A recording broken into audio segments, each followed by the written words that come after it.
One of my favorite pictures of yours, Ice-T, where he's pointing a gun at you. Firstly, where was it? It was in Los Angeles, and the picture was taken just after the riots. Which riots? The Rodney King, who was manhandled and beaten by the police. I'm not sure it was like George Floyd, but he was sort of savagely beaten, and someone caught it on a camera. It was actually very prescient because it was a sign of things to come. And as a result of this, it sort of went viral in a way that it could do back then. I guess it was on news outlets, and there were riots. The whole of Los Angeles, South Central Los Angeles, was sort of rioting and being burnt to the ground. Right. What year was this? 1992, I think, right. or maybe 93. I think it was 92 that the Rodney King incident happened and the riots happened. And then I was photographing Ice-T shortly after that in 93. So very early photo shoot for you. Yeah, quite early. One of the earliest ones I think we've done on the channel. Yeah, possibly. Certainly, it was my second shoot for Select magazine. It was really, really tricky. Firstly, because it was quite intimidating to go to Los Angeles. And I think they wanted me to go into South Central, which is the kind of rough area, thinking that that's where I could hang with Ice-T, go down in the hood, which probably wouldn't have been a good idea. And then it was further exacerbated because the first thing I did when I went to America was I would buy, I think it was Russell Athletic. They had these sort of sweatshirts that I really took a liking to. I had a penchant for. And I bought this big red Russell Athletic hoodie. Right. And I was immediately told that I couldn't wear it because you had to avoid wearing red or blue. Oh, so Bloods and Crips and Bloods, yeah. So I basically had to then buy a black Carhartt jacket, which I wore over the top of this sweatshirt. Nice. And have you still got that? Well, my brother sort of took the Carhartt jacket, wore it for about 20 years, and then I got it back to him because it was nicely worn in. I don't know what happened to the sweatshirt. Shame. Cool, that's great. So basically, we ended up not going, thankfully, to that's South what I was going to Central. ask. You said it was probably a bad idea. Yeah, we spent the whole time at Tracy Marrow, that's his real name, Ice-T. He was formerly, I think, a soldier in the US military. We spent the whole time in his sort of luxurious, modernist mansion in the Hollywood Hills. Right, so he was quite successful in 92.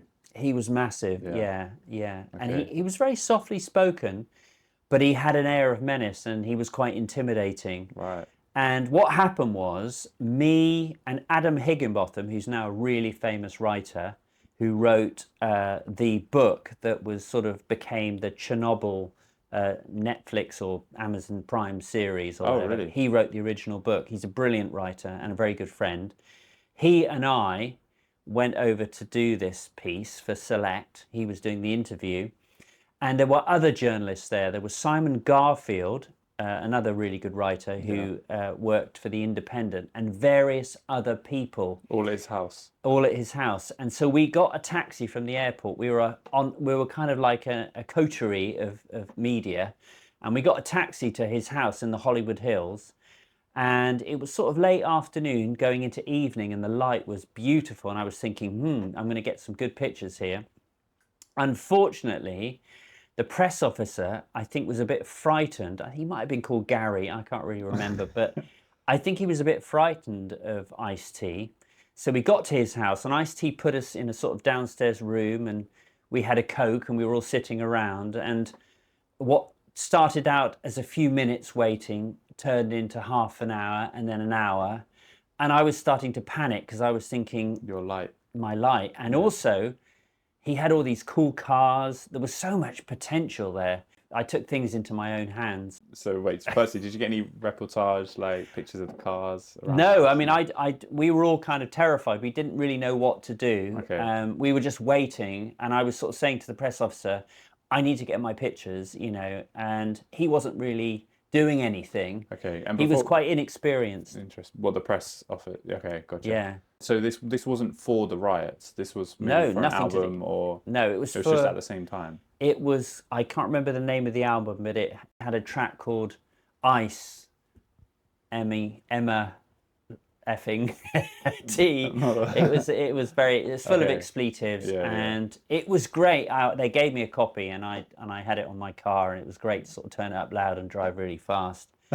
So basically, what happened was I freaked out. I just thought like I was saying in the last video, forget about what people think. You have to get your pictures. And so I said to the press officer, Ice was upstairs with his girlfriend. And I said, I'm going up. I'm going to just go up and ask him to do the pictures because I don't want to lose the light. And he tried to stop me, and I just sort of said, I'm going to do it. I don't really care. Yeah. So you weren't hired by this press office, were you? No. Was just like a different. The press officer facilitates the various media outlets getting their pictures and their interviews. He sort of takes care of you. So he would take us to the hotel and look after us and pay for our meals and pay for our flights and so on, and basically enable us to get what we wanted, which is our sort of content. Well, you wouldn't call it back then, our pictures and our interview.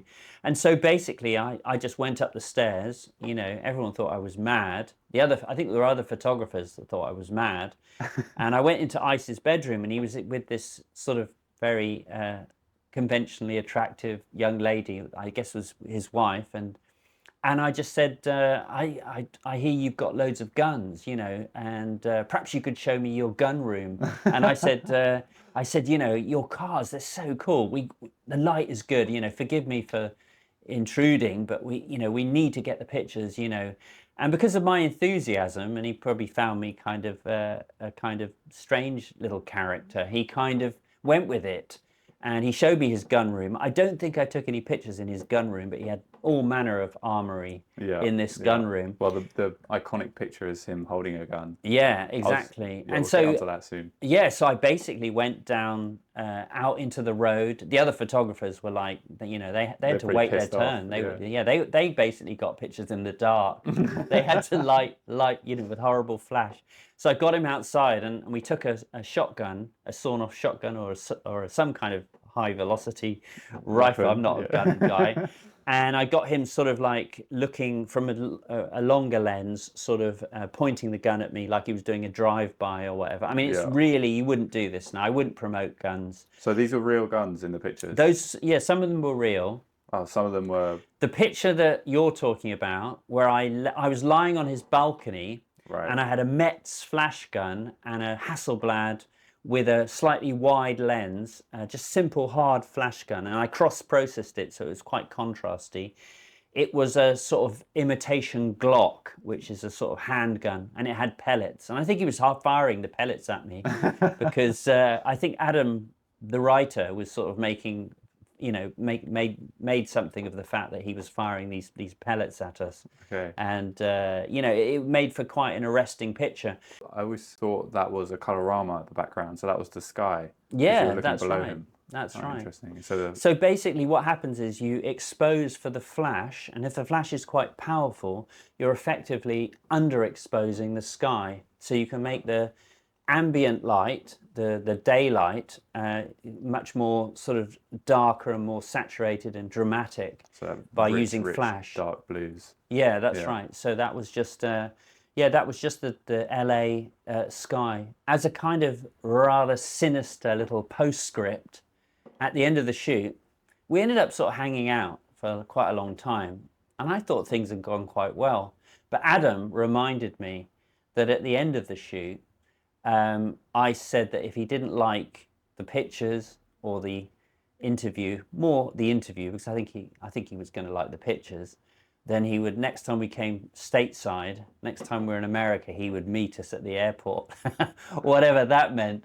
So that's slightly, what you said. So yeah. If I don't like what you guys produce, I'll meet you at the airport next time. Yeah, or he'll send somebody to meet us at the airport. Very threatening. Yeah. Very, very threatening, and ever so slightly gangster. But probably humorous. I'm sure he's having a good time. Yeah, I think he was a big softie. Yeah, and I mean the pictures looked like he was having fun. So absolutely, yeah, cool. Yeah. So I got my pictures, and I got what I needed, which was a great set of pictures. It was my second job, and it really cemented. It enabled me to get my feet under the table and really get locked in at Select. Because prior to that, I'd been sort of working for the NME, and I'd come over on the quiet to work for Select because, So you were still working for the enemy at this point. yeah, so magazines were very So proprietorial back then. They didn't want you two working for timing. their competitors. And so my girlfriend at the time was called Rosa Weeks. And so the first few jobs that I did, well, the first job I did for Select, which was Tanya Donnelly of Belly. So we'll put that picture up. I got them to credit my pictures in Select Rosa Weeks. So there's this issue of Select that doesn't say Harry Borden, it says photographs by Rosa Weeks. And Ice-T was one of them. No, luckily, because Ice-T was really good pictures. You wanted your name on What it. happened was, after the Tanya Donnelly shoot, I went to a party. She invited me to her party. She was in a band called Throwing Muses, and then I think she started on her own in a band called Belly. She was really cool, 90s band. And I came to the party, and there were people from the NME at the party, and they were thinking, what's he doing here? And then they put two and two together. And so the picture, the last picture I shot for the NME, they credited it Rosa Weeks as a way of showing that they knew the game was up. But by then, I was happy working for Select. Okay. And so enemy stopped. Was that a firing? Was that a... No, not exactly, no, because we were all freelance. Okay. But I have talked about the fact that NME was sort of dominated by Kevin Cummings, who got the majority of the commissions. Oh, yeah. And he was older than us, and it was an intolerable situation because I was doing... The photographers getting scraps. Yeah, we were getting scraps from his photographic table. Yeah, that's what you said. Yeah. No, that's a good one. The thing I remember was the other people, the other journalists and everything. The squeaky wheel gets the oil. You sometimes have to, I wasn't stitching anybody up. I was actually taking a massive risk because it could have been a really foolhardy thing to do, but I was just desperate not to go home without some amazing pictures because I wanted to kind of do a good job and then get more commissions. So just quickly on maybe the money side of things, would Select pay better? Select paid much better. So they paid a fair rate they paid you £125 for a half day and £250 for a full day.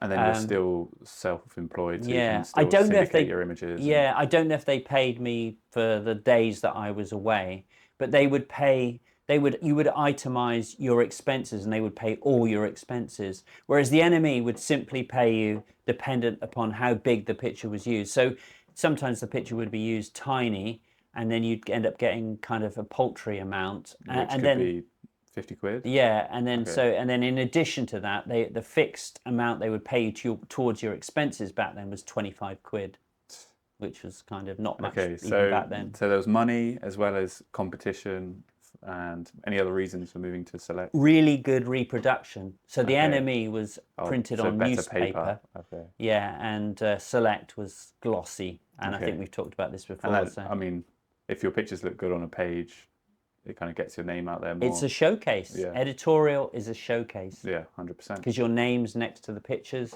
And, somebody might see it and then ask you to do a record sleeve or something like that. Yeah. All right, so just to finish, Dad, what film did you use to shoot it? Well, it's quite an unusual one because normally you cross-process a transparency to make a negative. But in this instance, I used this film called Vericolor, which is a Kodak film, and we put it through an E6. You wouldn't think it would work, but it always came out with really nice creamy skin tones, and that's how I got that kind of look. Because remember, this is before Photoshop, so everything had to be done in the camera. Cool. Yeah, it's a wicked photo, and you got to make me a print of it at some point. Consider it done.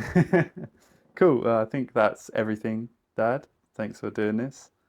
We could quickly thank our couple Patreon members. Yeah, absolutely. Yeah, really appreciate that. We do appreciate that, and it's actually really nice to have that validation and feel that people are getting. We love the comments, don't we? Yeah, we always go through those. It's just lovely doing something with Fred, and we talk about our channel every day, how we can improve it. You know, we need to do more. We've had some inquiries about living room galleries. Yeah, living room galleries. So basically, thanks for the support. And, it's really appreciated. Yeah. We love doing the videos. Especially at the moment, we appreciate how times are hard and everything. And, Definitely.